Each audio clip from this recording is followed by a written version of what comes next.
آؤ میں تمہیں کربلا کے شاہ سوار کی کہانی سناؤں. اے لوگوں، کمزوری کی وجہ سے میرا دل اجازت نہیں دیتا، ورنہ میں تمہیں دکھڑا فاطمہ سناؤں. اللہ اکبر. آخری وقت سیدہ کا، آخری دن ہے دنیا سے جانے کا. حضرت علی نماز پڑھ کے تشریف لائے، دیکھا صبح صبح کام میں لگی پڑی ہے.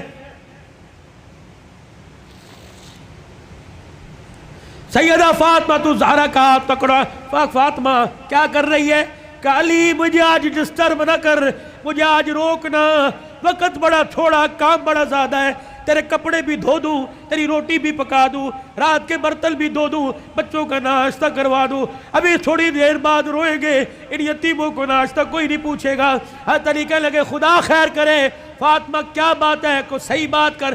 کہ علی نماز پڑھ کر اشراق کی انتظار میں مصلی پہ بیٹھی اللہ اللہ کر رہی تھی. بیٹھے بیٹھے ہلتے ہلتے میری آنکھ لگی، مجھے اڑ گئی. خواب میں میرا ابا محمد مصطفیٰ آ گئے اور پوچھا بیٹی اللہ اکبر رات کیا کھایا تھا؟ میں نے مسکرا کے دکھا دیا. ابا تو رات کی بات کرتا ہے تو 3 دن سے پیٹ میں روٹی نہیں گئی. کہ میرے باپ نے میرا ہاتھ پکڑ کے بوسہ دیا اور کہا بیٹی آج روزہ رکھ لے، افطاری کے لیے دسترخوان بچھا کے تیرا باپ محمد بیٹھا ہوا ہے. حضرت علی کی آنکھیں برسنے لگ گئی. فاطمہ یہ تو بے وفائی ہوئی، تجھے تو زندگی کا ساتھ دینے کا وعدہ کیا تھا، دکھ درد میں ہمارے ساتھ رہی.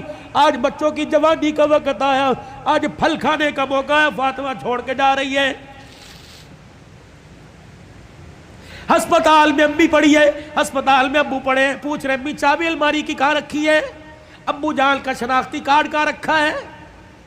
اماں جو تجھے بیوہ ہونے کا پیپر ملا تھا جس میں پینشن ملتی تھی، اماں وہ کہاں رکھا ہے؟ واہ واہ محمدہ، کالی کملی والے کی صاحبزادی کا انتقال ہے. حضرت علی پاس آ کے بیٹھ گئے. فاطمہ اتنی جلدی چھوڑ کے نہ جا، علی برداشت نہیں کر سکے گا. کہ علی میرے پاس وقت کوئی نہیں، 3 باتیں میری سن لے. علی ان باتوں پر وعدہ کر عمل کرے گا. اللہ اکبر. پہلی بات اے علی اے علی اے علی، پہلی بات میں تجھے اجازت دیتی ہوں کہ میرے بعد تجھے شادی کی اجازت ہے. جو تجھے منع کیا تھا میرے ابا نے جب ابو جہل کی بیٹی سے آپ کا شادی کا ارادہ تھا، میں حسن کو گودی میں، حسن کو انگلی پکڑ کر حسین کو گودی میں اٹھا کے میں کاشانہ نبوت میں آئی اور میں نے رو کے اپنے باپ سے جھپی ڈالی. میرے ابو نے پوچھا فاطمہ کیا بات ہے؟ میں نے کہا کملی والے علی کو بھی 4 شادیوں کی اجازت، امت کو بھی 4 شادیوں کی اجازت. آپ نے فرمایا کیا ہوا؟ کہا شادی کرے اس کی مرضی، لیکن ابو جہل کی بیٹی میرے پہ لار ہے.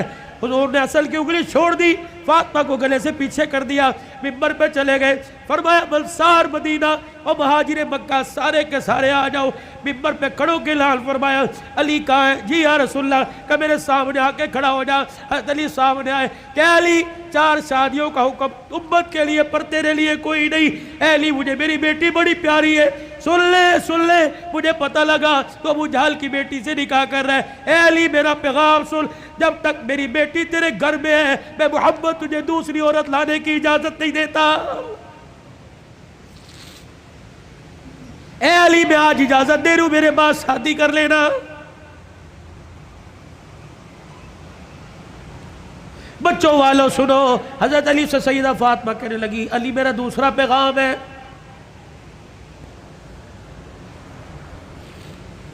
علی ایسی عورت سے شادی کرنا جو یتیموں کو، میری اولاد کو سنبھال سکے. علی میرے سے وعدہ کر. فاطمہ جی کا 29 دن اپنی بیوی کے ساتھ گزارنا، 1 دن میری نشانیوں کے ساتھ بھی گزارنا. علی میں تجھے اجازت دیتی ہوں. 29 دن اپنی بیوی کے ساتھ سونا، 1 رات میرے بچوں کے ساتھ سونا، اور ان کے سر پر ہاتھ رکھ کر انہیں گلے سے لگا کے پوچھنا اما فاطمہ تو یاد نہیں آ رہی؟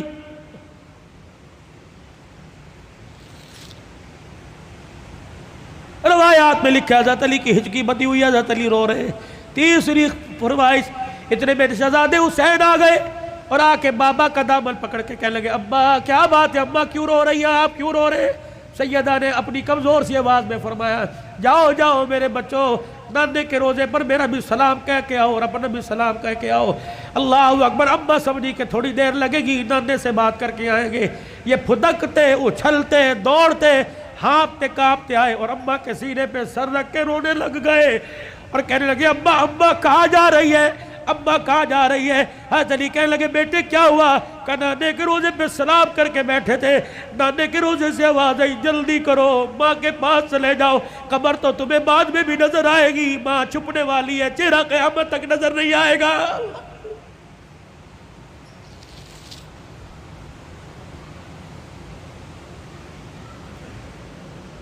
اور دوسروں کی ماں پر رونے والوں، کبھی اپنی ماں کی پریشانی پر بھی روئے۔ کیا آج سارا دن گزر گیا میں نے اپنی ماں کے پیر نہیں دبائے؟ کبھی روئے؟ 4 سال ہو گئے کبھی میں نے اپنے ماں کے ساتھ بیٹھ کے دکھایا؟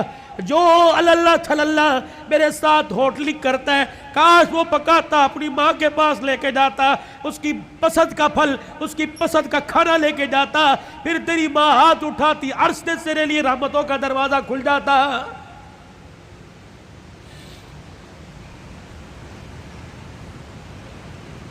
فقیرو، اگلی تمہیں داستان سناؤ اس سے پہلے میرے سے آج وعدہ کرو، بوڑھے ہو تب بھی، داڑھی چٹے بالوں سے بھر گئی تب بھی، اگر ماں زندہ ہے تو آج جا کے پیر پکڑ لینا۔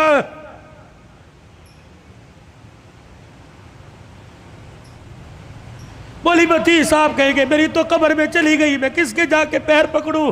میرے کہا علی صاحب برابر ٹھیک ہے، قبر میں چلی گئی، قبر تو تجھے یاد ہے، تجھے موقع ملے صبح فجر کے بعد ماں کی قبر کے پاس جا کے بیٹھ جانا، کہ تو چلی گئی، سکھ کی چادری اجڑ گئی، اماں اپنا ساتھ نہ چھوڑنا، لمبے و لمبے گاہے بگائے اللہ سے ہماری سفارش کر دینا، اللہ کے دربار میں تیری سفارش قبول ہوگی، دنیا میں ہمارے کام بنے گے۔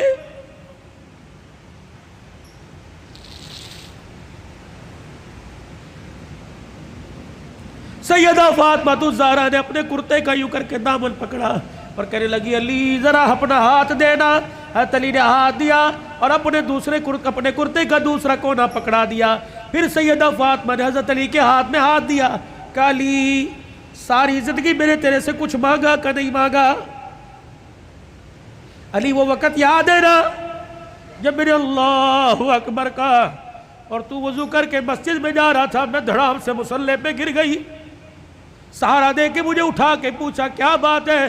میں نے کہا علی 4 دل کی بھوکی ہوں، کھڑے ہونے کی ہمت ہی کوئی نہیں رہی۔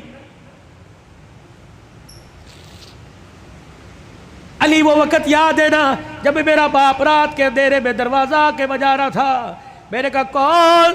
کہ تیرا باپ محمد الرسول اللہ صلی اللہ علیہ وآلہ وسلم۔ میرے عرض کی ابو جان اکیلے ہو؟ کہ بیٹی کیوں؟ کہ اکیلے ہو تو اندر آ جاؤ، اگر ساتھ کوئی لے کے آئے ہو ابا جان اندر نہ آنا، پہلے اپنی چادر مجھے دو۔ حضور علیہ السلام نے ہاتھ دروازے سے اندر ڈال کے چادر دے دی، پھر فرمایا بیٹی کیا بات ہے؟ کہنے لگی ابا جان اس لیے روکا تھا، آج تیری بیٹی کے پاس اتنا بھی کپڑا نہیں کہ اپنا بدن لپیٹ سکے۔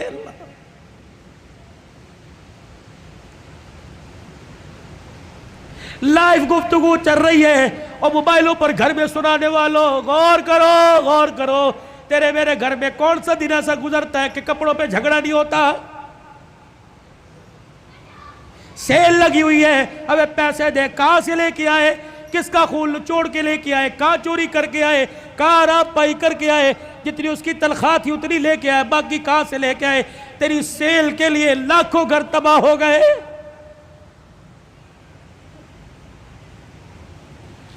علی آپ سے کچھ مانگا کہ نہیں؟ آج مانگو گی تو کچھ دو گے؟ اللہ اکبر۔ حتیر کہنے لگے فاطمہ مانگ کیا مانگتی ہے؟ کہنے لگی علی ذرا میری جھولی میں جھانک کے دیکھ، علی میری جھولی میں جھانک کے دیکھ۔ حضرت علی جھانکنے لگے فاطمہ کیا ہے؟ کہ علی ذرا زبان ہلا کے دو بول اس جھولی میں ڈال دے، تاکہ مرنے کے بعد ابا کو جا کے جھولی دکھاؤں اور سر فخر سے بلند کروں۔ حضرت علی کہنے لگے کیا ڈالوں؟ کہ علی صرف اتنا بتا دے تو میرے سے راضی ہے کہ نہیں، میری خدمت سے راضی ہے کہ نہیں؟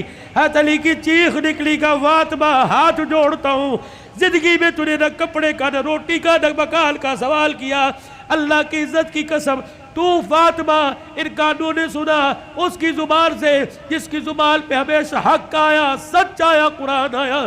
اس نبی نے منبر پہ کھڑے ہو کے کہا تھا میری بیٹی فاطمہ جنتی عورتوں کی سردار ہے۔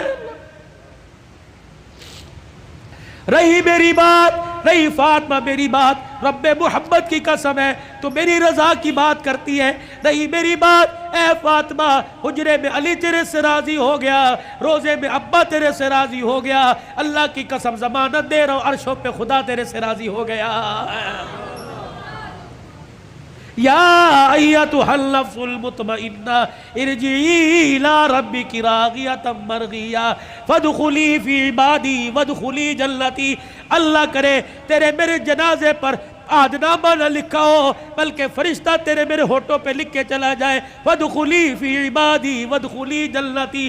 آجا آجا نیکوں میں متقیوں میں ان بندوں کے اندر جن کو اللہ نے کامیابی کا سرٹیفکیٹ دے دیا ان میں شامل ہو کے اللہ کی جنت الفردوس کے اندر چلا جا۔ بھائیو عبد الحلال کا رونے کا، چیخنے کا، چلانے کا، رلانے کا ایک ہی مطالبہ ہے کہ اللہ کے واسطے اپنی زندگی کی سانسوں کو قیمتی بناؤ، اللہ کو مانو، اللہ کی مانو، جناب محمد مصطفیٰ صلی اللہ علیہ وسلم کے مبارک طریقوں کو ہر حال میں اپنی زندگی میں لانے کی کوشش کرو۔ یہی تبلیغ ہے، یہی تدریس ہے، یہی تصنیف ہے، یہی تصوف ہے، یہ آستانوں کا خالقاہوں کی گفتگو ہے۔ بتاؤ اس زندگی کو قیمتی بنانے کے لیے اور اپنے پیارے نبی کی زندگی کو اپنی زندگی میں لانے کے لیے آج سے، ابھی سے جو ساس اندر جو ساس بار اس کو درمیان رکھتے ہوئے ہاتھ اٹھا کے کون انشاءاللہ وعدہ کرتا ہے؟ سر کو ڈھانپ کے رکھنا ہے، چہرے پہ داڑھی رکھنی ہے، کرتا شلوار سنت کے مطابق شلوار ٹخنوں سے اوپر کرنی ہے۔ ان 5 سنتوں کو کون زندہ کرے گا انشاءاللہ؟ ختم نبوت کے صدقے اللہ نے یہ کام آپ کے میرے ذمہ لگایا کہ بھلائی کا حکم کرنا، برائی سے منع کرنا۔ یہ دعوت مکے سے چلی، دار ارقم سے چلی، سیدہ خدیجہ کے گھر سے چلی، غار حرا سے چلی، یہ میرے عزیزو بدر احد تبوک حنین کے سے ہوتے ہوئے مدینے میں آئی، پھر میرے عزیزو مدینے سے دعوت چلی اور پوری دنیا کے اندر اس دعوت والا پیغام پھیل گیا۔ اب یہ پیغام میرے عزیزو اگلی انسانیت تک، اگلے انسانوں تک پہنچانا ہماری ذمہ داری ہے۔ مرتے دم تک اس کام کو کرتے رہیں گے اور کرتے کرتے مریں گے۔ کہہ دو انشاءاللہ۔ 8، 9، 10 محرم سے روزہ اللہ کے راستے میں کون لگائے گا انشاءاللہ؟ پکی بات، نکلے گی 3-4 جماعتیں اس محلے سے اللہ کے راستے میں، پکی بات ہے۔ جو نکلے گا وہ انشاءاللہ ہاتھ کھڑا کرے۔ اللہ تمہاری عمر میں، عمل میں، جان میں، اور نیت کرو ختم نبوت کی چوکیداری کرتے رہیں گے، اصحاب رسول صلی اللہ علیہ وسلم کی عزت کا دفاع کرتے رہیں گے، اپنی اپنی ماں کے دوپٹے کا دفاع کرتے رہیں گے، نفاذ شریعت اور نفاذ اسلام کے لیے سر توڑ کی کوشش کریں گے، جان مال کی بازی لگائیں گے۔ اللہ تمہاری عمر میں، عمل میں اللہ برکت عطا فرمائے۔ وآخر دعوانا الحمدللہ۔ 3 مرتبہ کہہ دو یا اللہ میری توبہ، پھر کہہ دیجئے یا اللہ میری توبہ، پھر کہہ دیجئے یا اللہ میری توبہ۔ آپ یقین جانیے اللہ کے گھر میں بیٹھا ہوں، اگر آپ نے کہا نا اللہ معاف کر دے تو اس نے معاف کر دیا ہے۔ اب نئی زندگی کی ابتدا نماز کے سجدوں سے، پیار محبت سے، رزق حلال سے، سچ سے، بری عادتوں سے بچنے سے اپنی نئی زندگی کی ابتدا کیجئے، کسی کا دل نہ دکھانے سے۔ اللہ ہمارا حامی و ناصر